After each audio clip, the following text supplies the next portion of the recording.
Hello दोस्तों, आप लोग कैसे हैं। हम आपका एंजॉय विथ मैथ सॉल्यूशन पर स्वागत करते हैं। आप लोग अच्छे होंगे, मस्त होंगे। आज फिर हमारे चैनल में जुड़ जाएं। जो अभी तक हमारे चैनल में नहीं जुड़े हैं वो ज़रूर से ज़रूर चैनल में जुड़ जाएं। और जो अभी तक हमारे चैनल को सब्सक्राइब नहीं किए, ज़रूर से ज़रूर चैनल को सब्सक्राइब कर दें। क्योंकि जब आप सब्सक्राइब नहीं करेंगे, जो पर डे वीडियो डाला जाता है उसका नोटिफिकेशन आपको नहीं मिलेगा। सब्सक्राइब भी करना है, लाइक कर देना है और साथ में बेल आइकन घंटी भी दबाना है और 3-4 दोस्तों के साथ शेयर भी करना है। क्योंकि यहाँ पर आपको इंजॉय के साथ सिखाया जाता है, ना कि पढ़ाया जाता है। क्योंकि हमारे चैनल का नाम ही है इंजॉय विथ मैथ सॉल्यूशन। यहाँ पर आपको इंजॉय के साथ सिखाने का प्रयास किया जाता है। क्योंकि आज के बच्चे क्या करते हैं, सिर्फ पढ़ते ही रहते हैं, वो सीखने का प्रयास नहीं करते हैं। और क्योंकि हमारे चैनल में आप जुड़ जाएं, हम आपको सिखाने का प्रयास करेंगे। जैसे मान लेते हैं हम कुछ सीखते हैं, उसको बना भी सकते हैं अच्छे से अच्छे तरीके से, लेकिन जब उसको हम सिर्फ पढ़ेंगे तो नहीं बना सकते। क्योंकि जो आयोग क्वेश्चन बनाता है वो सीख के बनाता है कि इसको कैसे उल्टा या सीधा कर सकता है। तो इसीलिए आपको सीखने का चाहिए कि सीखा जाता है कैसे। और सीखने का मतलब ये हुआ, क्वेश्चन में देखना है कि किस तरह का क्वेश्चन दिया गया है, किस लैंग्वेज में है। लैंग्वेज आपका तो हिंदी ही है, लेकिन लैंग्वेज का मतलब हमारा है कि क्वेश्चन पूछने का लैंग्वेज किस किस में। हिंदी में तो क्वेश्चन पूछेगा ही, लेकिन किस लैंग्वेज में पूछता है, क्या शब्द उपयोग कर रहा है, सरल से सरल शब्द उपयोग कर रहा है कि कठिन से कठिन सरल शब्द उपयोग करता है। हमें ये समझना होता है कि एक एक शब्द का मतलब समझना होता है। जैसे यहाँ पर दिया वृत्तीय, लंब, ये सब क्या होता है। और वृत्तीय बहुत चीज़ कह सकते हैं इनको सबको। तो वही चीज़ हमें पता होना चाहिए कि क्या कह रहा है और क्या दिया गया है। तो एक एक शब्द का मतलब समझने के लिए और सीखने के लिए हमारे चैनल में जुड़ जाएं, जो कि चैनल का नाम है इंजॉय विथ मैथ सॉल्यूशन। तो ये क्षेत्र मिति मेंसुरेशन का आज ये पार्ट 26 है। जो रेशो आपका चल रहा है क्षेत्र मिति मेंसुरेशन का, ये पार्ट 26 है। लेकिन जो आयतन पर क्वेश्चन चल रहे हैं ये आज पार्ट 5 है, जो कि आज हम बात करेंगे शंकु पर।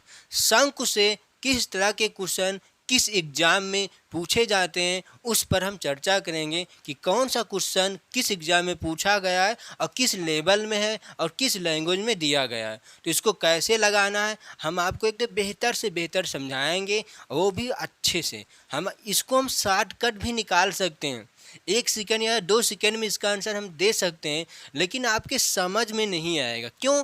क्योंकि आपको पता नहीं और हमें पता है, तभी हम 1-2 सेकंड में निकाल सकते हैं। क्यों? क्योंकि मुझे इसका मेन चीज़ पता है कि क्या करना है, इसमें क्या निकालना है, क्या चीज़ दिया गया हमें पता है, तो उसको हम शॉर्टकट कर सकते हैं। लेकिन आपको नहीं पता तो आप शॉर्टकट नहीं कर सकते। इसलिए शॉर्टकट करना है तो पहले पता करो और फिर शॉर्टकट करना है। मेहनत करो, मेहनत तुम अपने लिए करो, मैं मेहनत आपके लिए करूँगा, मेहनत तुम अपने लिए करो बस। तो हमारे enjoy with math solution channel में जुड़ जाएं और चैनल को सब्सक्राइब ज़रूर से ज़रूर करना। और हम आपसे कुछ नहीं कह रहे हैं, बस। तो देखते हैं आपके सामने स्क्रीन पर लिखा हुआ है। बल्कि ये क्वेश्चन किसमें पूछा गया था, एसएससी 10+2। एसएससी 10+2 जो एग्ज़ाम कराता है उसी में क्वेश्चन पूछा गया था। और किस वर्ष में पूछा गया था, 2013। जो क्वेश्चन होता है चाहे 2013 को चाहे 15 को चाहे 10 को, इससे नहीं मतलब होता। इस आपको क्या मतलब है, लैंग्वेज। क्या इस लैंग्वेज में आगे क्वेश्चन बन सकता है? हाँ, क्योंकि जो आयोग क्वेश्चन बनाता है वो पिछला प्रीवियस क्वेश्चन उठा के बनाता है। ये पूछता है कि हमने 2013 में इस तरह का क्वेश्चन पूछा, तो क्या इससे आगे पीछे ऊपर नीचे क्या कोई क्वेश्चन बन सकता है? हाँ, बन सकता। क्यों, कैसे?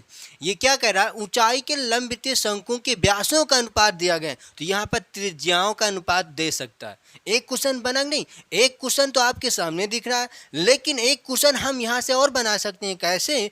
कि त्रिज्याओं का अनुपात दे दिया जाए, तो एक दूसरा क्वेश्चन हो जाएगा ना। तो इसीलिए आपको क्या करना होता है कि जैसे ये क्वेश्चन है तो इस क्वेश्चन को देखना है, क्या इसके ऊपर नीचे पीछे और आगे क्या कोई क्वेश्चन बन सकता है या नहीं। बन सकता है तो इसको बनाकर लगा सकते हैं, क्योंकि जो आयोग क्वेश्चन बनाता है इसी तरह का क्वेश्चन वो बनाता है। देखता है कि ये 2013 में क्वेश्चन पूछा गया है और हमें 2014 में क्वेश्चन बनाना है, तो वो क्या करेगा, इसी व्यास को त्रिज्या कह देगा और ये क्या है, आयतनों का, यहाँ पर वक्र पृष्ठीय कह देगा बस, और रहेगा आपका लैंग्वेज ऐसा ही। इसीलिए जो क्वेश्चन बन सकता है इस क्वेश्चन से, क्या इस क्वेश्चन से हम काफ़ी क्वेश्चन बना सकते हैं ना। जैसे यहाँ पर यह व्यासों का अनुपात, हम यहाँ पर त्रिज्या का अनुपात कह सकते हैं, और यहाँ क्या क्या हो तो उनके आयतनों का अनुपात निकालना है ना, तो हमें यहाँ पर वक्र पृष्ठीय का अनुपात निकाल सकते हैं, संपूर्ण पृष्ठीय क्षेत्रफल का अनुपात निकाल सकते हैं ना। तो कितने क्वेश्चन बना सकते हैं, एक क्वेश्चन तो ये है, हम 3 क्वेश्चन और बना सकते हैं। एक कैसे, त्रिज्या से, यहाँ एक वक्र पृष्ठीय से और एक संपूर्ण पृष्ठीय से। तो एक त्रिज्या, एक वक्र, एक संपूर्ण, एक आयतन, तो कितने हो जाएंगे, 4। और इसी तरह से और हम बना सकते हैं काफ़ी, कि कैसे इसको और कर सकते हैं। बात समझ में ना। तो इसीलिए जो क्वेश्चन आप लगाएं उसके आगे, उसके पीछे, ऊपर नीचे देखें क्या इससे कोई क्वेश्चन बनता है या नहीं। क्यों, क्योंकि जो आयोग क्वेश्चन बनाता है यही करता है कि वो 2013 में ये क्वेश्चन पेपर में दिया था और 2014 के कुछ पेपर में देना है, हमें क्वेश्चन बनाना है, तो वही करेगा। यहाँ पर त्रिज्या का अनुपात दे देगा और ये कह रहा कि आयतनों का अनुपात ज्ञात होगा, तो यहाँ आयतन नहीं, वक्र पृष्ठीय क्षेत्रफल का अनुपात कितना होगा ये पूछ लेगा। क्वेश्चन चेंज हुआ ना, लेकिन लगेगा कैसे, जैसे ये लग रहा है वैसे वो भी लगेगा, बस थोड़ा सा चेंजिंग सूत्र का हमें करना पड़ेगा। यहाँ पर हम आयत का सूत्र रखेंगे, वहाँ पर वक्र पृष्ठीय का सूत्र रखेंगे या संपूर्ण पृष्ठीय का सूत्र रखेंगे, यही होता है। तो इसीलिए आपको कोई भी क्वेश्चन लगाएं उसके आगे पीछे ऊपर नीचे जितने क्वेश्चन बन सकते हैं या जितने क्वेश्चन आप बना सकते हैं उसको ज़रूर से ज़रूर लगा लेना, क्योंकि आयोग यही करता है। तो देखते हैं आपके सामने ये क्वेश्चन रखा है, जो कि ये क्वेश्चन SSC 10+2, इसका मतलब CSL में क्वेश्चन पूछा गया था, CGL में नहीं, CSL में क्वेश्चन ये पूछा गया था। देखते हैं क्वेश्चन कैसा है। तो आपके सामने लिखा हुआ है, देखते हैं। यदि क्वेश्चन पढ़ते हैं, क्वेश्चन को ध्यानपूर्वक पढ़ना है, तभी आपके समझ में आएगा कि इस क्वेश्चन में क्या करना है। देखते हैं, यदि दो, ध्यान से क्वेश्चन पढ़ना है, यदि दो एक समान ऊंचाई के लंबवृत्तीय शंकुओं के व्यासों का अनुपात 3:4 हो तो उनके आयतनों का अनुपात कितना होगा। ऑप्शन आपके 4 रखे हैं। देखते हैं क्या कह रहा है, ऊंचाई के लंबवृत्तीय शंकुओं के व्यासों का अनुपात। तो ये और क्या कह रहा है, यदि दो एक समान ऊंचाई के, तो यदि दो एक समान ऊंचाई का मतलब क्या हुआ, ध्यान से देखना है। यदि दो एक समान ऊंचाई के लंबवृत्तीय और शंकु, तो इसका मतलब दो शंकु हैं जिनकी ऊंचाइयां सेम रहेंगी। तो हम आपको एक फिगर बनाते हैं, यहीं पर देखते हैं थोड़ा सा ध्यानपूर्वक अच्छे से। एक आपका शंकु ये रहेगा और दूसरा शंकु आपका ये रहेगा। इसको थोड़ा सा और इधर अच्छे से बना लेते हैं, ये रहेगा। एक शंकु ये है और एक शंकु ये है, ठीक। अब ये दोनों शंकुओं की जो ऊंचाई रहेगी, ऊंचाई यही तो है आपकी, ये ऊंचाई है ना, ये दोनों शंकु की ऊंचाई है, ये ऊंचाई आपकी सेम आकार की है। यही तो कह रहा है ये क्वेश्चन कि यदि दो एक समान ऊंचाई के, यदि दो एक समान ऊंचाई के, दो समान ऊंचाई के लंबवृत्तीय शंकुओं के व्यासों का अनुपात, तो जो आपका ऊंचाई है ये समान है, लेकिन जो आपका त्रिज्या है वो समान नहीं रहेगा, क्योंकि त्रिज्या समान नहीं कह रहा है। तो त्रिज्या को हम कुछ ना कुछ मान सकते हैं, मान लेते हैं R1 या R2 या RH, बड़ा R कुछ भी मान सकते हैं, कोई दिक्कत नहीं आएगा। तो हम R1 या R2 मांग लेते हैं। इस शंकु की त्रिज्या R1 है और इस शंकु की त्रिज्या R2। इसको थोड़ा सा और अच्छे से लिखते हैं क्योंकि आपको समझ में आए, ठीक। ये R1 है और ये R2 है, बात समझ में आई ना। ये है क्या, R1 R2। ये शंकु की त्रिज्या R1 है और इस शंकु की त्रिज्या R2 है और इस शंकु की ऊंचाई h है और इस शंकु की ऊंचाई h है। क्यों? क्योंकि ये कह रहा है क्वेश्चन, यदि दो एक समान ऊंचाई के लंबवृत्तीय शंकुओं की व्यासों का अनुपात, समान ऊंचाई है इतना ध्यान रखना, लेकिन जो त्रिज्या है वो अनंत समान नहीं है। तो देखते हैं क्वेश्चन। अब हमने आपको क्या बताया था कि क्षेत्रमिति मेंसुरेशन में जो दिया होता है वही को ज्ञात किया जाता है। तो इसमें क्या दिया? व्यासों का अनुपात ना, तो हम व्यासों का अनुपात निकालते हैं ध्यान से। अब आप बताएं कि इसका व्यास क्या होगा, इस त्रिभुज का व्यास क्या होगा? व्यास क्या होगा? व्यास 2r1 होगा ना। इस शंकु का व्यास क्या होगा? 2r1। और इस शंकु का व्यास क्या होगा? क्या होगा बताएं? 2r2 होगा ना। क्यों? 2r1 और 2r2। क्यों? क्योंकि व्यास क्या होता है? त्रिज्या का 2 गुना ही व्यास कहलाता है और त्रिज्या का आधा ही क्या कहलाता है? त्रिज्या का 2 गुना और व्यास का आधा ही त्रिज्या कहलाता है। देखते हैं तो हम यहाँ पर क्या निकालते हैं? व्यासों का अनुपात लिखते हैं। व्यासों, ये व्यास किसका है ध्यान में रखना? शंकु का, क्योंकि इसमें क्या हुआ है? शंकु की बात हो रही है। व्यासों का अनुपात, ये सब लिखने का कोई ज़रूरत है नहीं, हम डायरेक्ट निकाल सकते हैं, लेकिन आपको बेहतर से बेहतर समझाने के लिए लिखना पड़ रहा है। हम डायरेक्ट निकाल सकते, इतना ध्यान में रखना। व्यासों का अनुपात बराबर क्या दिया गया है? 3:4। अब बताएं, ये 3:4 क्वेश्चन का अनुपात है। हमारा अनुपात क्या होता है? ध्यानपूर्वक देखना, हमारा अनुपात क्या निकाल सकते हैं इस व्यास का? तो व्यास का अनुपात हमारा क्या होगा? 2r1 अनुपात, क्योंकि अनुपात में निकालना है तो अनुपात में लिखेंगे, और 2r2 बराबर 3:4 ये होता है। अब क्या इसमें कुछ काट सकते हैं? हाँ काट लेते, ध्यान से देखना है। ये 2 से ये 2 का काम खत्म, तो क्या बच जाएगा यहाँ से? R1 अनुपाते R2 बराबर 3:4। अब यहाँ से क्या कुछ मान आपको मिलेगा? हाँ देखते हैं। R1 का मान 3 है, R2 का मान 4 रहेगा। हमें R1 का मान 3 मिल गया है और R2 का मान 4 मिल गया है। अब हमें क्या निकालना है? ध्यान से देखते हैं। अब हमें क्या निकालना है? व्यासों का अनुपात इतना हो तो उनके आयतनों का अनुपात ज्ञात करना। तो आयतन का अनुपात निकालना है तो हम आयतन का अनुपात निकाल लेते हैं। लिखते हैं 2 शंकु के आयतनों का अनुपात, 2 शंकु के आयतनों का अनुपात नीचे लिख लेते हैं ना, यहाँ पर क्योंकि फिगर है यहाँ पर आएगा नहीं, नीचे लिखते हैं 2 शंकुओं के आयतनों का अनुपात। तो आप बताएं इस शंकु का आयतन क्या होगा? इस शंकु का आयतन क्या होगा? 1/3, ध्यान से देखना है, 1/3 पाई r स्क्वायर h होता है। तो r क्या है? R1 स्क्वायर h होगा कि नहीं? होगा ना। इस त्रिभुज, इस शंकु का आयतन है। अब इस शंकु का आयतन निकालते हैं, ध्यान से देखना है। अब इस शंकु का आयतन क्या आएगा? 1/3 पाई और R2 है ना, तो लिखेंगे R2 का होल स्क्वायर फिर गुणे h। क्या होता है? 1/3 पाई r स्क्वायर h। तो ये दोनों एक शंकु का ये आयतन, एक शंकु का ये आयतन। अब इसी का क्या निकालना है? हमें क्या निकालना? अब ध्यान से देना, क्यों? क्योंकि ऊंचाई एक समान है। ये कह रहा है क्वेश्चन कि यदि दो एक समान ऊंचाई के लंबवृत्तीय कह रहा है, एक समान की ऊंचाई के हैं, तो एक लंबवृत्तीय समान ऊंचाई के आपके ये रहेंगे, h आपका समान है।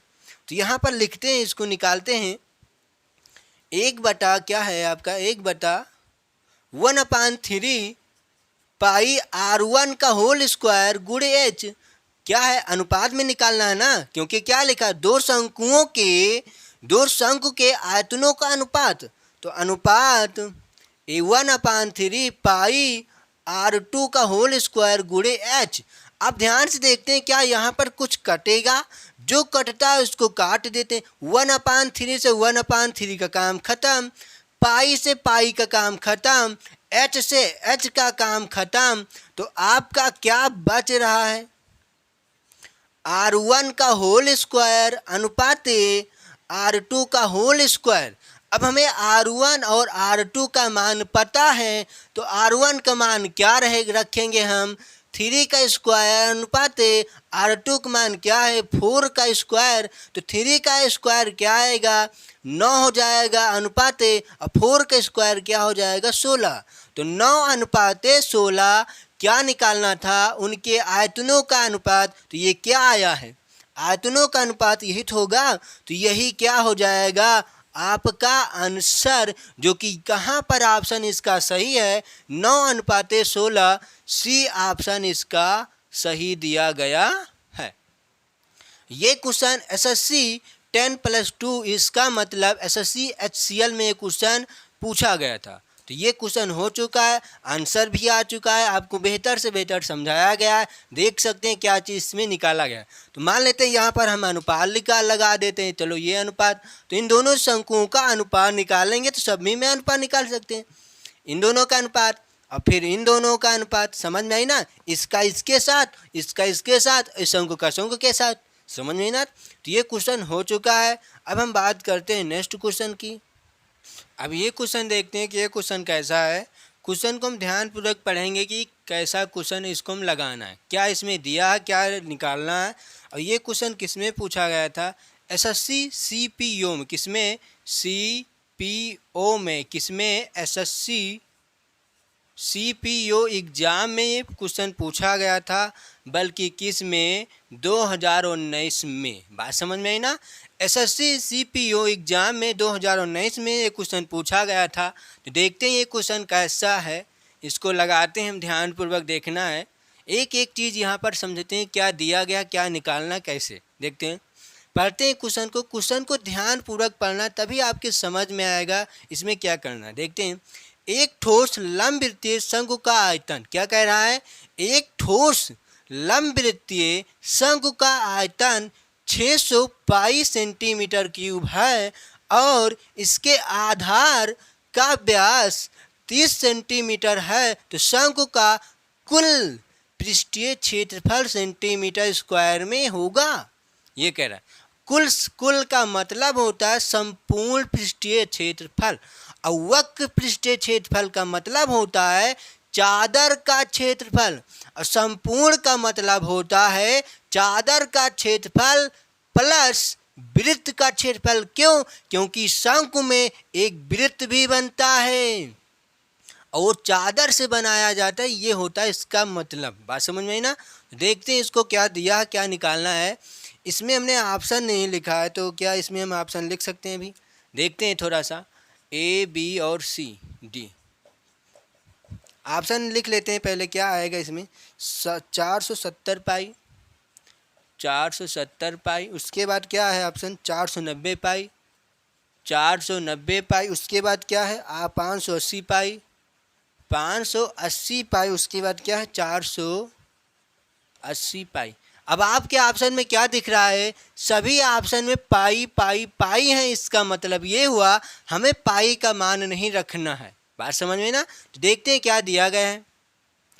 क्या है? इसके आधार का व्यास। तो हम पहले व्यास निकाल लेते हैं, क्या आएगा? तो आधार का व्यास क्या होता है? शंकु का व्यास है ना, क्योंकि इसमें क्या बात हो रही है? शंकु का। तो शंकु का व्यास निकालना, 2r बराबर 30 सेंटीमीटर। तो r का मान क्या आएगा? 15 सेंटीमीटर। बात समझ में आ रही ना? तो ये क्या आएगा आपका? r का मान, और इसको हम काट सकते हैं, 2 से कटेगा तो कितनी बार जाएगा? 15 बार। तो ये क्या आया है आपका? त्रिज्या। और क्या दिया गया है?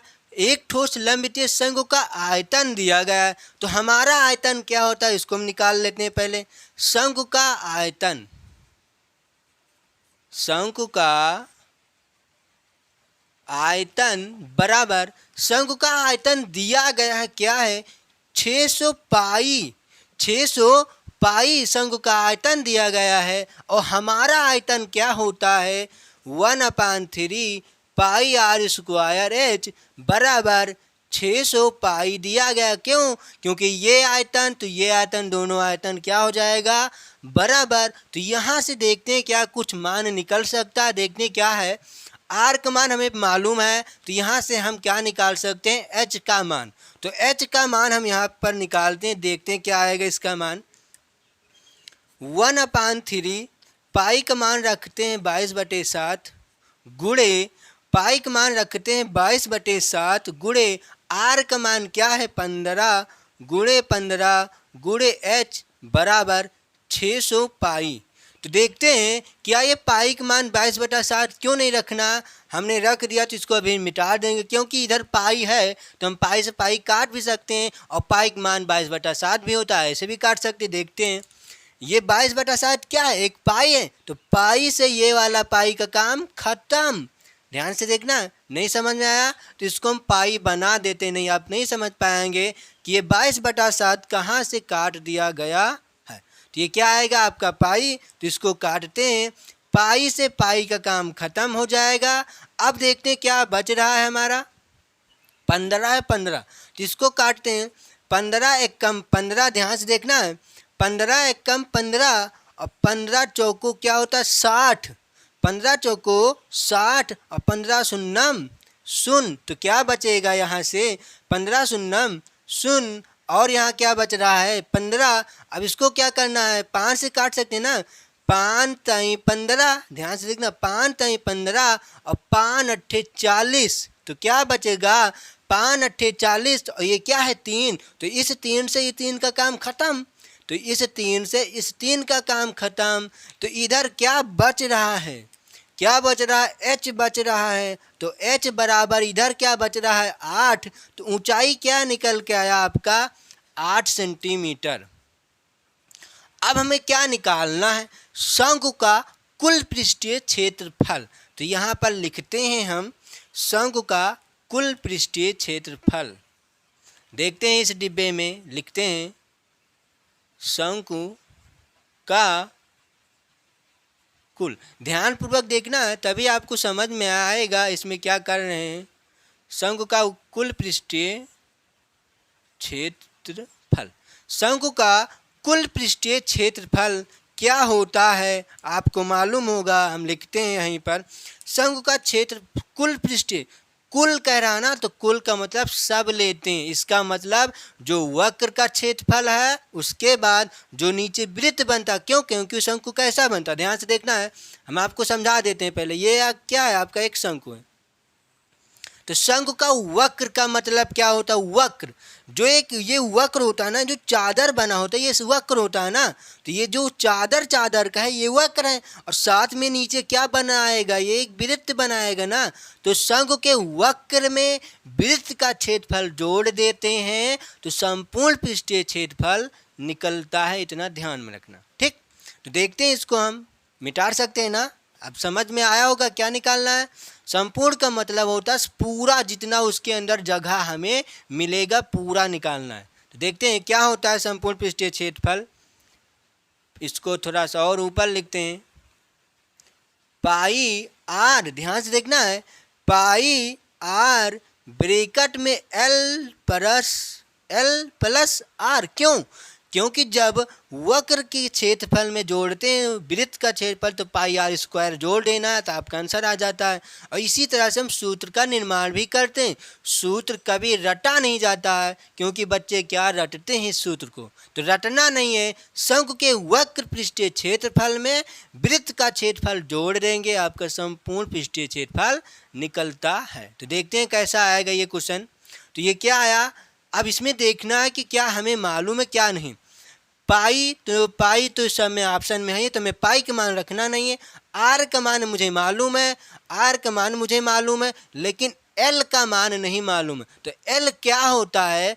तिरछी ऊंचाई होता है। तो हम आपको एक फिगर फिर से बनाना पड़ेगा।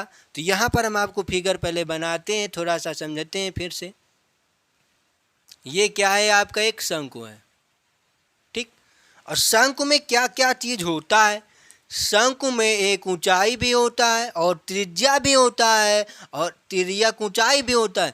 तिर्यक ऊंचाई को L से डिनोट किया जाता है और सीधी ऊंचाई को H से और त्रिज्या को R से। आप समझ में आया? तो इसमें देखते हैं क्या चीज़ दिया है क्या चीज़ नहीं दिया है हमें। H का मान 8 सेंटीमीटर और त्रिज्या का मान हमें क्या है 15 सेंटीमीटर। तो L का मान निकाल सकते हैं। क्यों, कैसे? क्योंकि शंकु में यहाँ पर 90 अंश का कोण बनता है और 90 अंश के सामने वाले भुजा को हम कर्ण कहते हैं। बात समझ में आई? 90 अंश के सामने वाले भुजा को कर्ण कहते हैं। तो पाइथागोरस प्रमेय की सहायता से हम यहाँ पर कर्ण का मतलब L का मान निकाल सकते हैं। तो देखते हैं, कर्ण का स्क्वायर बराबर लंब का स्क्वायर प्लस आधार का वर्ग। और कर्ण क्या है? L का स्क्वायर बराबर लंब क्या है? H। H क्या है? लंब। तो लंब आपका क्या है? 8 सेंटीमीटर। तो 8 का स्क्वायर प्लस आधार, और आधार किसका? इस समकोण त्रिभुज का। समकोण त्रिभुज का मतलब समझ लेना, किस में लेना है? इसमें, ये जो ब्लैक से बनाया गया है। तो H का मान यहाँ पर रखा गया और R का मान क्या आया है हमारा 15 सेंटीमीटर। तो लिखते हैं 15 का स्क्वायर। तो क्या आएगा? L का स्क्वायर 8 का वर्ग क्या होता है 64, 15 का वर्ग होता है 225।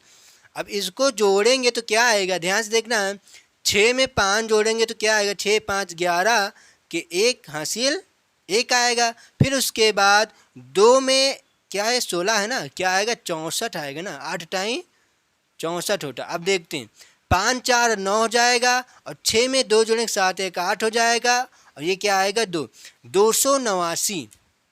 तो L बराबर क्या निकल के आएगा? रूट के अंदर 289। अब बताएं कि 289 किसका वर्गमूल है। ध्यान से देखना है, 289 किसका वर्गमूल है। तो वर्गमूल का मतलब होता है दो दो का जोड़ा बनाकर जो बाहर निकलता है वही वर्ग हो जाता है। इसका मतलब वर्गमूल निकाल लेते हैं। तो 289 किसका वर्गमूल है? 17 का वर्गमूल है और 17 का वर्ग 289 होता है और 289 का वर्गमूल 17 होता है। तो देखते हैं, ये हमें L का मान हमें मालूम हुआ। आपको दिख रहा है ना, L का मान मुझे मालूम हो चुका है। अब यहाँ से हम क्या निकाल सकते हैं? ये आपको दिख रहा है ना, ये आपका अलग से बताया गया निकालने के लिए। अब इस सूत्र में सभी चीज़ का मान रखते हैं, आपका आंसर आ जाएगा। देखते हैं, पाई का मान रखना नहीं, गुणे R का मान क्या आया है 15 सेंटीमीटर रखते हैं। L का मान क्या आया है 17 प्लस R का मान क्या है 15। ध्यान पूर्वक देखना है कि इसको हम कैसे लगा रहे हैं और किस तरह से। ध्यान से, तभी आपको समझ में आएगा क्या किया जा रहा है। क्या आएगा? पाई गुणे 15। अब इसको जोड़ लेते हैं, 7 5 12 के 2 हासिल आया 1 और 1 1 2 2 1 3, क्या आएगा? 32। अब 32 को हम 15 से गुणा करा लेते हैं, 32 गुणे 15, 5 दूनी 10 की 0 हासिल आया 1 और 5 3 15 15 1 16 2 और 3। ध्यान से देखना, 0 6 में 7 1 8 3 1 4, 480। तो ये पाई का मान हमें रखना नहीं है और इसको गुणा किया गया तो 480 आपका आ जाएगा इसका आंसर। और क्या यूनिट में क्या दिया गया है? सेंटीमीटर स्क्वायर में होगा, ये पूछ रहा है तो ज़रूर सेंटीमीटर स्क्वायर में होगा, क्योंकि क्षेत्रफल सेंटीमीटर स्क्वायर में ही नापा जाता है। तो यही आपका क्या आंसर होगा। तो कितना आया? 480 पाई। तो इसका मतलब पाई 480। इसको थोड़ा और सही से लिख देते हैं क्योंकि पढ़ने में अच्छा लगना चाहिए। 480 पाई सेंटीमीटर स्क्वायर। बात समझ में आई ना? तो ये होगा आपका आंसर। और आपके ऑप्शन में कहाँ पर दिया गया? 480 पाई। डी ऑप्शन आपका सही दिया गया है। और ये क्वेश्चन किस में पूछा गया था? एसएससी सीपीओ एग्जाम में ये क्वेश्चन 2000 किसमें 19 में क्वेश्चन ये पूछा गया था। अब हम बात करते हैं नेक्स्ट क्वेश्चन की। अब ये क्वेश्चन देखते हैं कि ये क्वेश्चन कैसा है। क्वेश्चन को हम ध्यानपूर्वक देखेंगे कि कैसा इसको लगाना है, लैंग्वेज किस में दिया गया है और किस तरह के कहा है ये क्वेश्चन और किस लेवल में पूछा गया, किस एग्ज़ाम में। देखते हैं किस एग्ज़ाम में क्वेश्चन पूछा गया था। एसएससी सीजीएल 2020 में ये क्वेश्चन पूछा गया था। देखते हैं क्वेश्चन कैसा है जो कि ये सीजीएल में क्वेश्चन पूछा गया था। देखते हैं क्वेश्चन को और ध्यानपूर्वक क्वेश्चन को पढ़ना है, तभी आपके समझ में आएगा कि क्वेश्चन में क्या करना होता है। देखते हैं, 10 सेंटीमीटर, ध्यान से देखना है, 10 सेंटीमीटर की आधार की त्रिज्या, क्या कह रहा है, 10 सेंटीमीटर की आधार की त्रिज्या और 20 सेंटीमीटर की ऊंचाई वाले एक ठोस धात्विक शंकु से, एक ठोस धात्विक शंकु से 5 सेंटीमीटर त्रिज्या के कितने छोटे छोटे, या छोटा छोटा, हम छोटे बना देते हैं इसको थोड़ा सा अच्छा लगे पढ़ने में, तो क्या आएगा, ये है क्या, छोटे छोटे, कितने छोटे छोटे ठोस गोले बनाए जा सकते हैं। क्या बनाना है, आपके पास एक शंकु है जो कि ठोस है और उसको 5 सेंटीमीटर में, 5 सेंटीमीटर का मतलब क्या है, 5 सेंटीमीटर त्रिज्या का ठोस गोला बनाना। तो एक शंकु से कितने गोले बना सकते हैं, जो कि गोले की त्रिज्या 5 सेंटीमीटर होनी चाहिए, इसका मतलब ये है। देखते हैं क्वेश्चन में क्या है, क्या दिया गया, क्या कैसे निकालना। तो लिखते हैं हम शंकु, ये क्या है, शंकु का आधार का त्रिज्या है ना, तो इसको शंकु का त्रिज्या लिखते हैं। पहले ध्यानपूर्वक देखना है, शंकु की त्रिज्या आर बराबर क्या है, 10 सेंटीमीटर। उसके बाद क्या दिया गया है, ऊंचाई दी गई है, किसका है, शंकु का ऊंचाई क्या आएगा, शंकु की ऊंचाई, तो h बराबर क्या दिया गया है, 20 सेंटीमीटर। और क्या कह रहा है कि शंकु से 5 सेंटीमीटर त्रिज्या के कितने छोटे छोटे ठोस गोले बनाए जा सकते हैं। इसका मतलब ये हुआ, गोले का त्रिज्या हमें मालूम है जो कि 5 सेंटीमीटर, तो हम गोले की त्रिज्या लिखते हैं। पहले गोले की त्रिज्या बराबर, गोले की त्रिज्या क्या होगा, आर बराबर क्या दिया गया है, 5 सेंटीमीटर। जो रेड से लिखा गया है ये शंकु का है, जो ब्लू से लिख रहे हैं ये आपका गोले का है। अब क्या कह रहा है, ध्यान से पूर्वक समझते हैं। 10 सेंटीमीटर की आधार की त्रिज्या और 20 सेंटीमीटर की ऊंचाई वाले एक ठोस धात्विक शंकु से 5 सेंटीमीटर त्रिज्या के कितने छोटे छोटे ठोस गोले बनाए जा सकते हैं, ये हमें बताना है। तो हम पहले एक फिगर बनाते हैं आपको समझाने के लिए। ध्यानपूर्वक देखना इस फिगर को, क्या मतलब है इस फिगर का।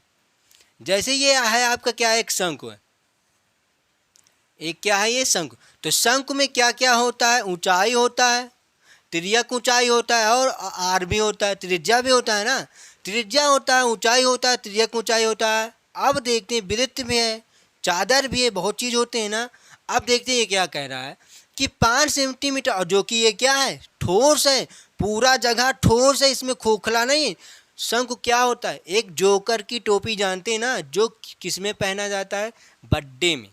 जो बर्थडे में टोपी पहना जाता है वही जोकर की टोपी कहलाता है। तो क्या होता है, शंक्वाकार में होता है। लेकिन यहाँ पर क्या बात हो रही है, वही शंक्वाकार टोपी एक ठोस है जिसे हम पहन नहीं सकते। क्यों, क्योंकि ठोस है तो पहन सकते नहीं हम, तो ये ठोस में है। तो इसी ठोस को हमें 5 सेंटीमीटर त्रिज्या के कितने छोटे छोटे गोले बनाए जा सकते हैं, ये पूछ रहा है कि इसी को हमको टिंगला कर या कैसे भी करना है, इसको 5 सेंटीमीटर की त्रिज्या के छोटे छोटे गोले बनाना है।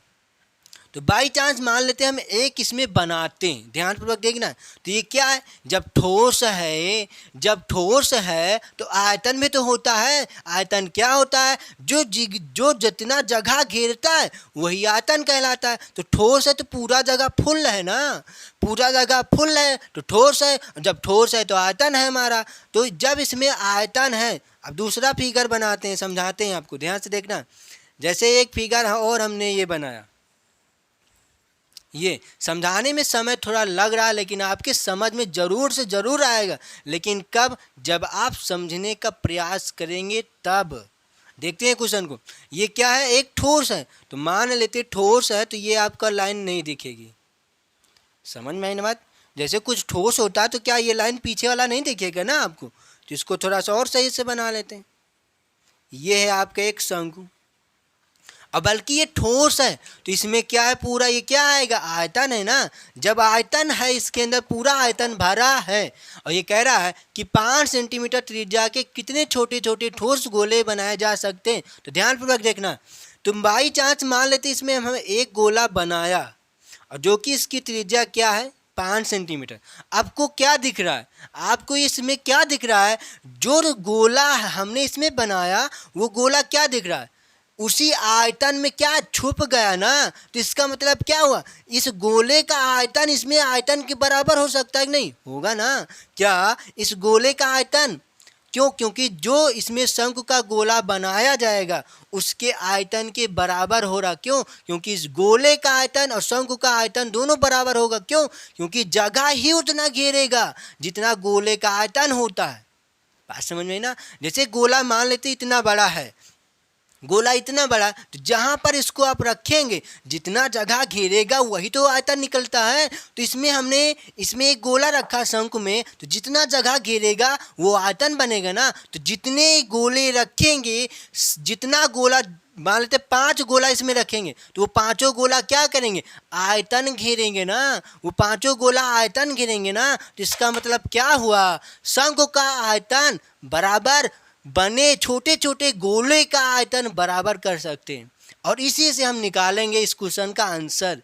बात समझ में है ना, क्वेश्चन का मतलब समझें। तो ये क्वेश्चन समझ में आया ना। अब आगे बढ़ाते हैं, इसको मिटा सकते हैं, ठीक, मिटाते हैं इसको। देखते हैं क्या निकालना है हमें। छोटे छोटे ठोस गोले बनाए जा सकते हैं ना। तो लिखते हैं हम पहले शंकु का आयतन, शंकु का आयतन बराबर, क्यों, क्योंकि बराबर करना है ना, शंकु का आयतन और छोटे छोटे गोले का आयतन। बात समझ में आई ना, छोटे छोटे गोले का आयतन। अब हमें छोटे छोटे गोले का आयतन हमें मालूम नहीं है ना कि कितने छोटे छोटे गोले बन सकते हैं।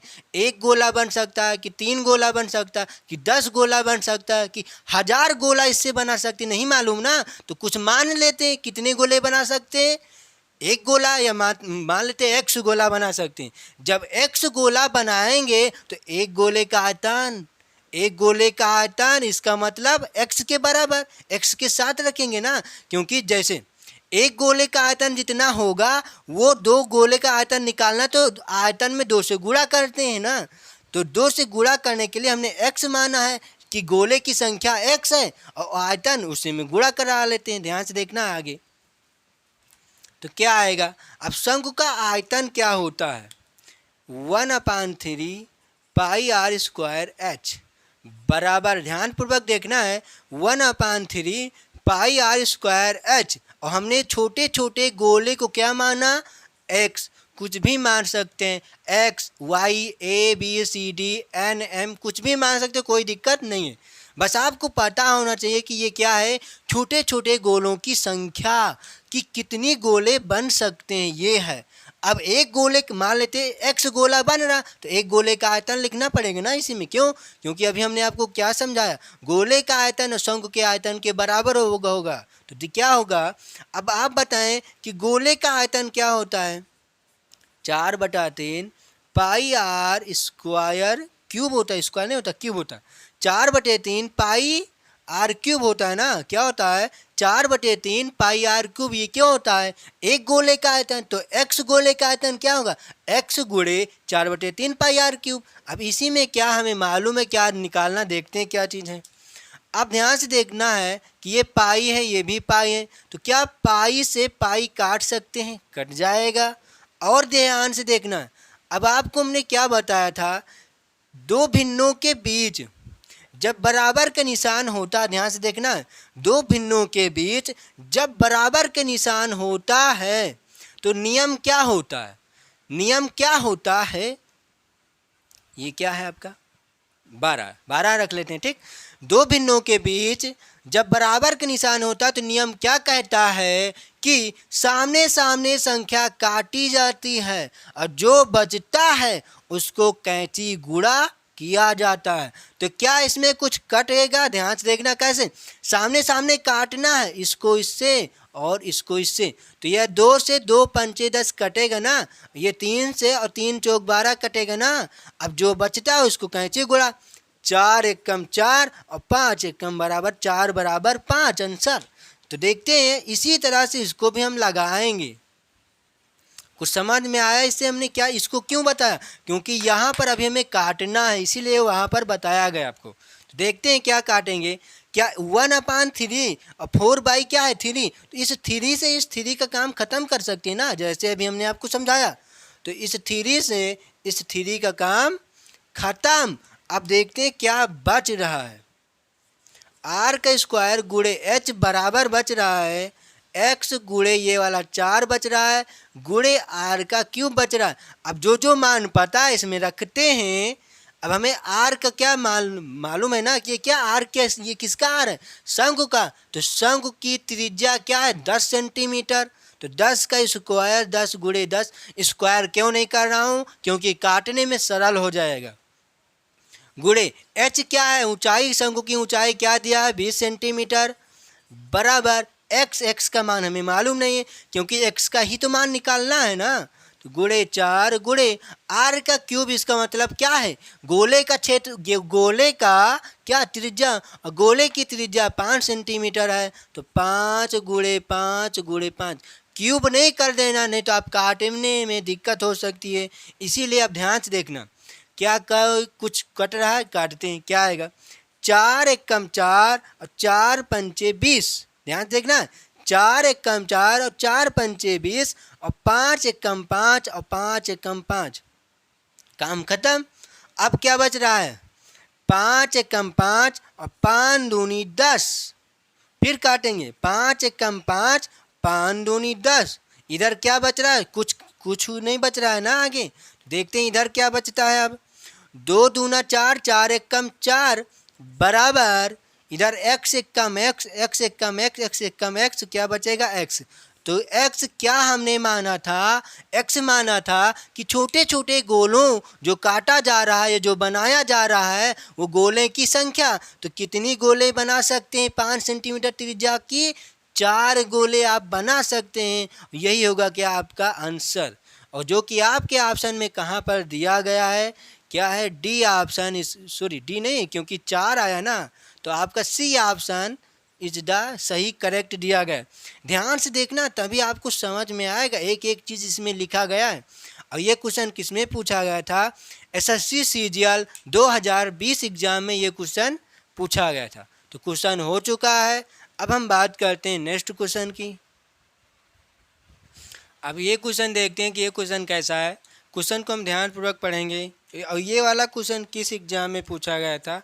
यूपी पे ये वाला क्वेश्चन पुलिस में पूछा गया था। तो देखते हैं पुलिस में किस लैंग्वेज में क्वेश्चन पूछा जा रहा है और किस लेवल में है। देखते हैं पुलिस में जो क्वेश्चन पूछा गया था। तो देखते हैं आपके सामने लिखा है, पढ़ते हैं इसको क्वेश्चन को। पहली बात तो क्वेश्चन को ध्यानपूर्वक पढ़ेंगे तभी आपके समझ में आएगा कि क्या इसमें क्या निकालना। देखते हैं, एक लंब वृत्तीय शंकु की त्रिज्या, क्या कह रहा है? एक लंब वृत्तीय शंकु की त्रिज्या और गोलक की त्रिज्या, गोलक का मतलब हुआ गोले की त्रिज्या, क्योंकि लैंग्वेज का मतलब देखना, इसमें गोलक लैंग्वेज किया गया, एक गोलक शब्द उपयोग किया गया, गोले का नहीं किया गया। इसीलिए ध्यानपूर्वक समझना है कि गोले और गोलक सेम होता है, इतना ध्यान रखना। गोलक की त्रिज्या ए हो, तो इसको हम ए सही से बना देते हैं, ए हो। गोलक की त्रिज्या ए के बराबर है। इसका मतलब क्या हुआ? जो शंकु की त्रिज्या है और जो गोले की त्रिज्या है, दोनों ए रखना है। क्वेश्चन का मतलब समझे, ए के बराबर है। आगे पढ़ते हैं, उस गोलक और शंकु के आयतन भी एक समान है। कह रहा है कि जो शंकु का आयतन है और जो गोलक का आयतन है, दोनों बराबर रहेगा। तदनुसार उस शंकु की ऊंचाई कितनी है? हमें क्या निकालना है? ऊंचाई निकालना पड़ेगा। तो देखते हैं कैसा इसको लगाना है। और ये क्वेश्चन किस में पूछा गया था? यूपीपी पुलिस एग्जाम में। देखते हैं कैसा इसको लगाना है। तो इसमें क्या दिया गया है? शंकु का त्रिज्या लिखते हैं हम पहले। शंकु की त्रिज्या ब्रैकेट में r बराबर, ये क्या कह रहा है? ध्यान से देखना, फिर से पढ़ते हैं। एक लंब वृत्तीय शंकु की त्रिज्या और गोलक की त्रिज्या a के बराबर है। इसका मतलब जो शंकु का त्रिज्या और जो गोले का त्रिज्या है दोनों a रखना है। तो शंकु की त्रिज्या r बराबर a रखना है। बात समझ में आया आपको बात? अब आगे देखते हैं। अब क्या कह रहा है? गोलक की त्रिज्या लिखना है। गोलक की त्रिज्या r बराबर, गोलक की त्रिज्या क्या होगा? a, ये भी होगा। क्यों? क्योंकि कह रहा है कि एक लंब वृत्तीय शंकु की त्रिज्या और गोलक की त्रिज्या a के बराबर है। उस गोलक और शंकु के आयतन भी एक समान है, तो आयतन भी हमें समान करना पड़ेगा। तो आयतन अब बात करते हैं, लिखते हैं शंकु की आयतन बराबर, क्या कह रहा है? समान है ना, समान का मतलब बराबर है, तो बराबर करते हैं। शंकु की आयतन बराबर गोलक की आयतन। गोलक की आयतन, बात समझ में आई ना? तो आपको शंकु का आयतन क्या होता है? 1/3 पाई r स्क्वायर h। ये बराबर का निशान, ये बराबर के निशान। अब आप बताएं गोले का आयतन क्या होता है? 4/3 पाई r क्यूब, ये गोले का आयतन होता है। अब ध्यान पूर्वक देखना है, इसमें क्या पता है क्या नहीं पता, क्या निकालना क्या काटना, ध्यान से देखते हैं। अब हम क्या, अब ऑप्शन में क्या, आपके ऑप्शन में पाई है? नहीं। आपके ऑप्शन कैसा दिया गया? सबसे पहले क्वेश्चन पढ़ोगे, क्वेश्चन पढ़ने के बाद फिर ऑप्शन भी देखना पड़ेगा। क्यों? क्योंकि इतना समय नहीं रहता कि आप पहले क्वेश्चन लगा लो तब ऑप्शन देखो कि ऑप्शन कैसा। क्योंकि हमें ऑप्शन के अकॉर्डिंग चलना पड़ता है ना, कि ऑप्शन कैसा पूछ रहा है। ऑप्शन पाई में है कि पाई का मान रखा गया, कि दशमलव में है, कि भिन्न में है, कि रूट में है, ये सब चेक करना पड़ेगा ना। अब जैसे आपका ऑप्शन पाई में दिया गया है, हमने पाई का मान रख लिया, तो अब फिर से चलो उसको लगाना पड़ेगा हमें, और फिर से पाई का मान वापस करेंगे, तो इसमें आपका समय नष्ट होगा। और समय बचाने के लिए सबसे पहले क्वेश्चन पढ़ो, क्वेश्चन के बाद ऑप्शन देखो कि ऑप्शन किस तरह का दिया गया। तो आपके ऑप्शन कैसे हैं? 3A 4A 7/4A 7/3A। तो इस ऑप्शन में क्या है? 7/3A 7/4A 4A और 3A। इसका मतलब ऑप्शन में A दिया गया है, तो हमें A का मान रखना पड़ेगा। ध्यान से देखते हैं। अब ध्यान से देखो, ये शंकु का आयतन है, ये भी एक गोले का आयतन है। अब क्या हमारा त्रिज्या क्या है? हमारा त्रिज्या गोले का आयतन, गोले का त्रिज्या और शंकु का आयतन, शंकु का त्रिज्या क्या क्या होता है, लिखते हैं। अब इसको एक लाइन और बढ़ाते हैं। पाई आर, आर क्या है? शंकु की त्रिज्या क्या है? ए, तो ए का स्क्वायर गुणे एच बराबर 4/3 पाई आर क्यूब। क्या गोले का, गोले की त्रिज्या क्या है? ए, तो ए का क्यूब। अब ध्यान से देखना है, क्या इसमें कुछ कटता है? अब कुछ मान और हमें पता है, कुछ हमें मान नहीं पता है, तो यहाँ से निकालते हैं। ध्यान पूर्वक देखते हैं क्या निकालना है हमें। तो और कुछ तो इसमें हमको दिया गया नहीं है, तो क्या निकालना है? तदनुसार उसकी ऊंचाई निकालना। और ऊंचाई का मतलब क्या होता है? h का मान। तो h का मान दिया गया ना, हमें h का मान निकालना भी है। देखते हैं, इसको काटते हैं।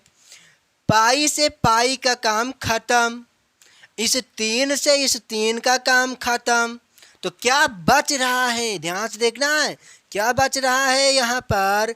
ए स्क्वायर एच बराबर, ऊपर क्या बच रहा है?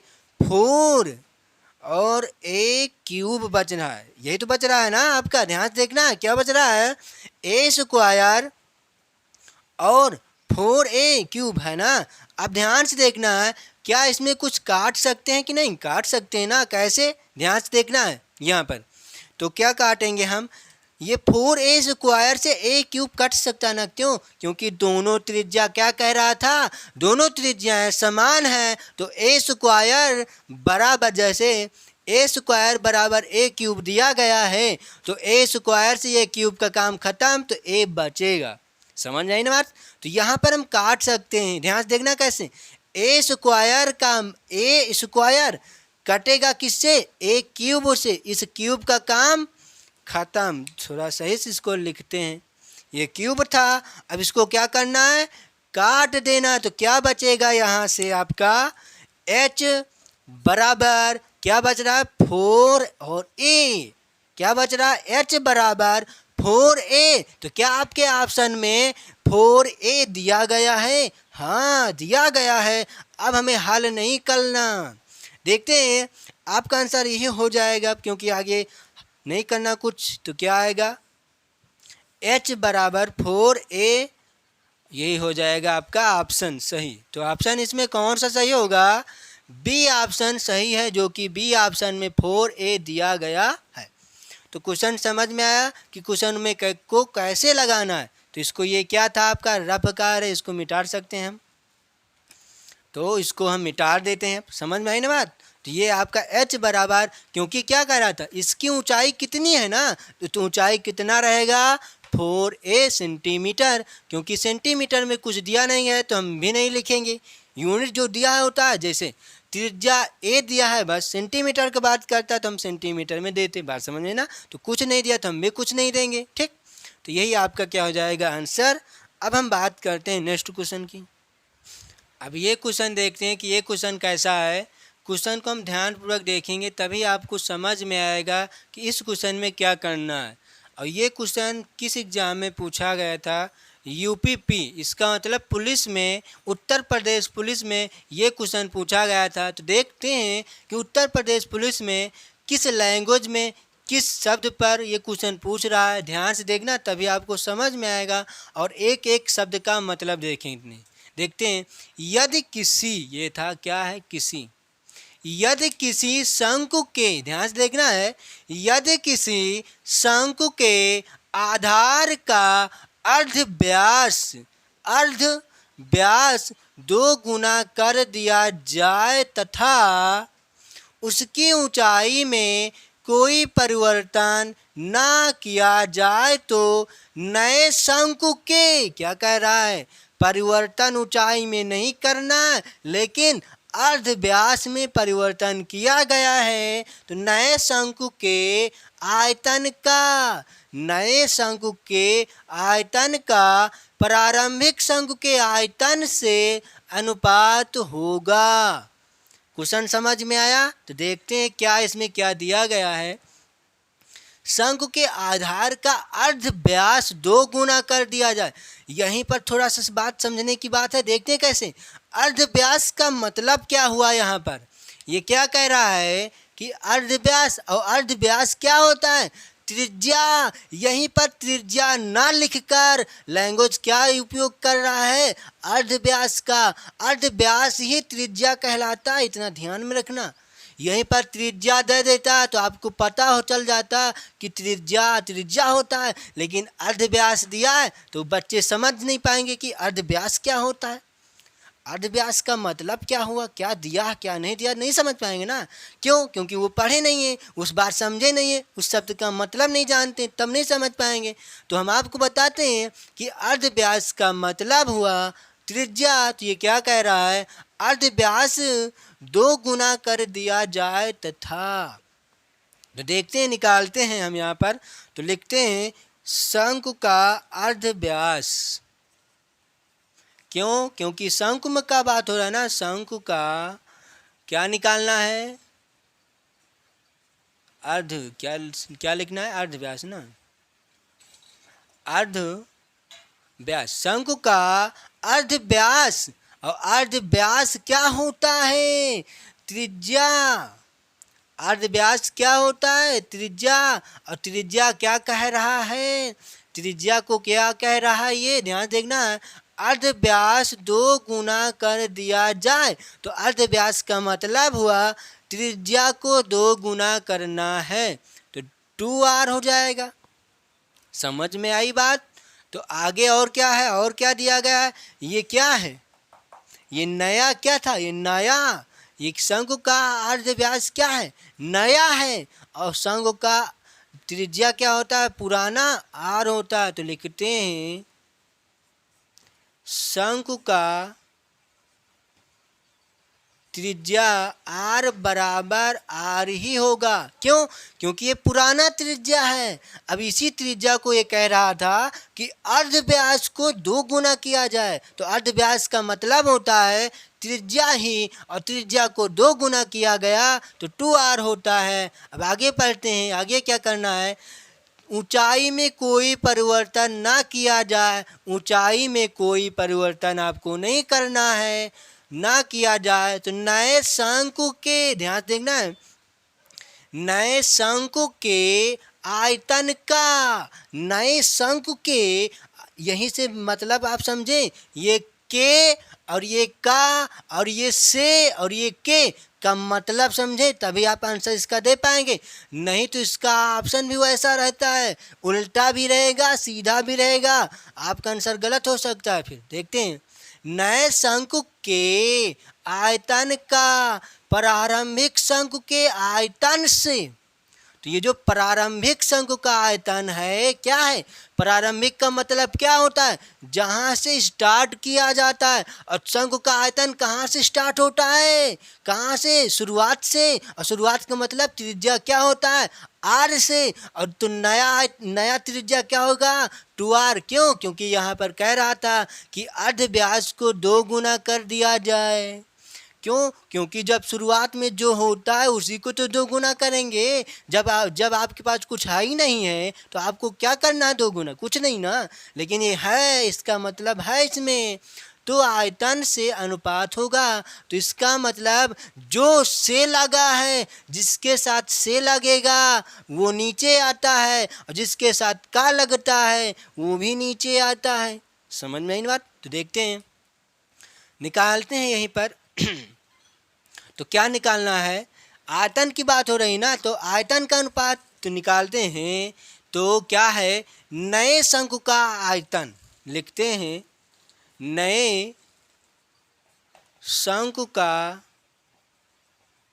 आयतन बराबर, क्यों? क्योंकि आयतन का अनुपात में निकालना है ना, तो बराबर नहीं लगाएंगे ना, आयतन का अनुपात, आयतन का अनुपात, अनुपात लगाएंगे निशान, ध्यान से देखना है। और ये क्या कह रहा था, अनुपात लगाना है ना, तो अनुपात आपका ये हो जाएगा। अब आगे देखते हैं, फिर क्यों, सब बात समझने का प्रयास करें। नए शंकु का आयतन का अनुपात, अनुपात लगाया। अब क्या कह रहा था कि प्रारंभिक शंकु के आयतन से, तो ये जो प्रारंभिक शंकु का आयतन हमें लिखना पड़ेगा। क्यों? क्योंकि का और से का मतलब समझे, क्या कह रहा है कि नया आयतन ऊपर रहेगा और जो पुराना आयतन, जो प्रारंभिक आयतन है वो नीचे आएगा। तो इसी को क्या लिख सकते हैं, मान लेते हैं ये x ये y, तो इसको x अनुपात y लिख सकते हैं ना। तो यही आपका क्या हो जाएगा आंसर, लेकिन x y नहीं है आंसर, ये तो समझाने के लिए आपको बताया गया। तो जिसके साथ से वो नीचे, जिसके साथ का वो भी नीचे। बात समझ में आई? तो देखते हैं यहाँ पर क्या रहा, क्या कह रहा था, प्रारंभिक, प्रारंभिक क्या था, प्रारंभिक, प्रारंभिक शंकु के आयतन, प्रारंभिक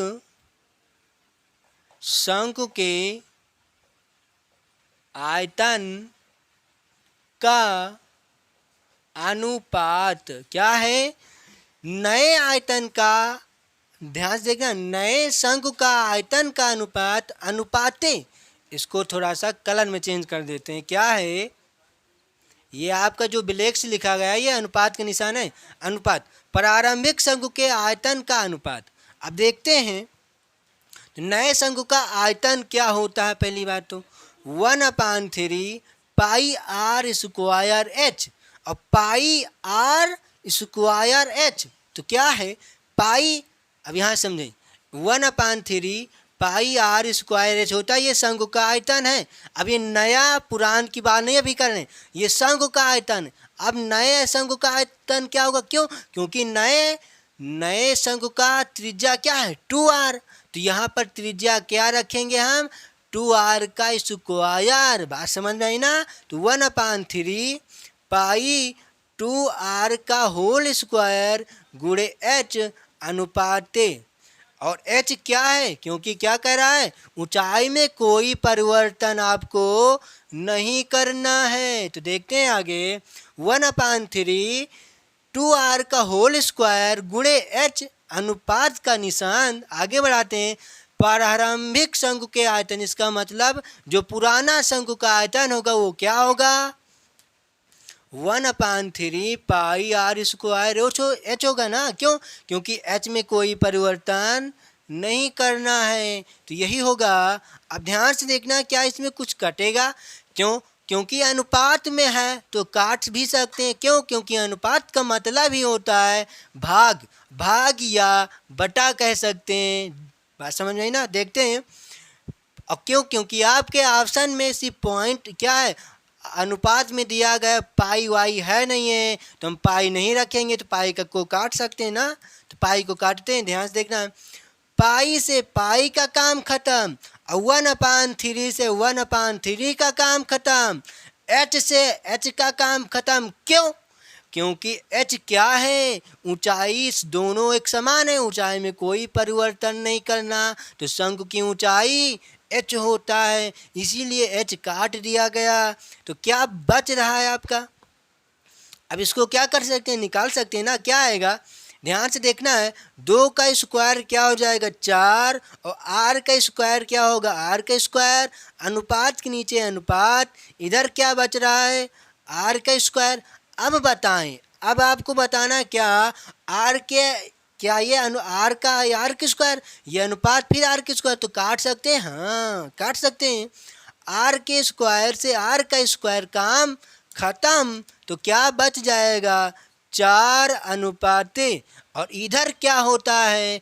जैसे r का स्क्वायर गुणे 1 लिख सकते हैं नहीं, r स्क्वायर एक कम r का स्क्वायर, तो क्या r के साथ गुणांक में 1 लिख सकते हैं? हाँ, लिख सकते हैं। तो इसके गुणांक में 1 है, तो क्या 1 बच जाएगा?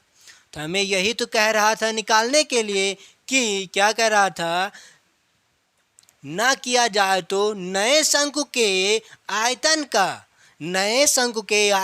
का प्रारंभिक शंकु के आयतन से अनुपात होगा। तो जो नया आयतन होगा वो पुराने आयतन से कह रहा है, तो नया आयतन पहले और पुराना आयतन बाद में, क्योंकि ये इसका मतलब है। से का मतलब होता है जो से जिसके साथ से लगा है वो नीचे आता है, जिसको क्या लिख सकते हैं? 4/1, और 1 क्या है? क्या है? पुराना आयतन। ये 4 क्या है? नया आयतन। तो आपका आंसर आ चुका है। तो आपके ऑप्शन में कौन सा ऑप्शन सही होगा? तो आंसर आपका क्या आया है? 4/1, यही हो जाएगा क्या आंसर? तो आपके ऑप्शन में कहाँ पर दिया गया है? 4/1। तो कौन सा ऑप्शन सही होगा? डी ऑप्शन इसका सही दिया गया है। और ये क्वेश्चन किस एग्जाम में पूछा गया था? ये क्वेश्चन किस में पूछा गया था? उत्तर प्रदेश पुलिस में ये क्वेश्चन पूछा गया था। तो देख सकते हैं कि पुलिस में किस लैंग्वेज में क्वेश्चन पूछा जा रहा है। यहाँ पर त्रिज्या के लिए लैंग्वेज क्या उपयोग किया गया? अर्धव्यास। यही इसमें मतलब होता है। आयोग यही करता है, एक चीज का मतलब कई चीज में निकाल लेता है। तो क्या त्रिज्या का मतलब अर्धव्यास होता है? नहीं, क्योंकि अर्धव्यास क्या होता है? त्रिज्या। चाहे अर्धव्यास लिखें या चाहे त्रिज्या लिखें, तो आयोग को पता है कि हम त्रिज्या लिख देंगे तो बच्चे को तुरंत पता चल जाएगी कि ये त्रिज्या है। लेकिन जब हम अर्धव्यास लिख देंगे, अर्धव्यास लिखेंगे, तो बच्चे थोड़ी देर के लिए उसमें इधर उधर करेंगे कि अर्धव्यास क्या है। तो इसीलिए क्वेश्चनों को ध्यानपूर्वक पढ़ें और साथ साथ में क्वेश्चन का लैंग्वेज भी देखें कि किस शब्द के लिए कौन सा शब्द उपयोग किया जा रहा है। यहाँ पर त्रिज्या के लिए अर्धव्यास का उपयोग किया गया है। क्वेश्चन समझ में आया होगा आपको, क्योंकि एकदम बेहतर से बेहतर इस क्वेश्चन को समझाए हैं आपको। तो ऑप्शन इसका कौन सा सही होगा, डी ऑप्शन। तो आज हम दोस्तों यहीं तक रखते हैं, क्योंकि काफ़ी समय भी हो चुका है। तो वीडियो आपको अच्छी लगेगा तभी आपको सब्सक्राइब करना है, नहीं तो नहीं। जब आप वीडियो आपको अच्छी लगेगा तभी तो सब्सक्राइब करेंगे और तभी पढ़ेंगे। ये नहीं है कि आप सब्सक्राइब कर दें, पढ़े ना तो कोई मतलब सब्सक्राइब करने का होता नहीं है। इसीलिए सब्सक्राइब करो तो ज़रूर से ज़रूर पढ़ो। अब पढ़ोगे तो हमें पढ़ाने में भी मज़ा आएगा तभी। तो इसीलिए अच्छे से पढ़ाई भी करें और क्वेश्चनों का मतलब समझें, एक एक शब्द का मतलब भी समझें। एक शब्द का यहाँ पर आपको हमने अभी बताया कि अर्धव्यास को त्रिज्या भी कहते हैं। और देख सकते हैं कि त्रिज्या को कौन सा शब्द उपयोग किया गया है, अर्धव्यास का। तो इसीलिए यहाँ पर आपको एक नई चीज़ आपको सीखने के मिला होगा कि अर्धव्यास को त्रिज्या भी कहा जाता है। तो समझ में आया होगा आपको। तो चैनल का नाम है एंजॉय विथ मैथ सॉल्यूशन। इस चैनल को सब्सक्राइब कर देना है, लाइक कर देना है और साथ में बेल आइकन घंटी भी दबाना है और 3-4 दोस्तों के साथ शेयर भी करें, क्योंकि आपको यहाँ पर एंजॉय के साथ सिखाने का प्रयास किया जाता है और बेहतर से बेहतर। तो यहीं तक रखते हैं दोस्तों। Thank you class. जय हिंद, जय भारत।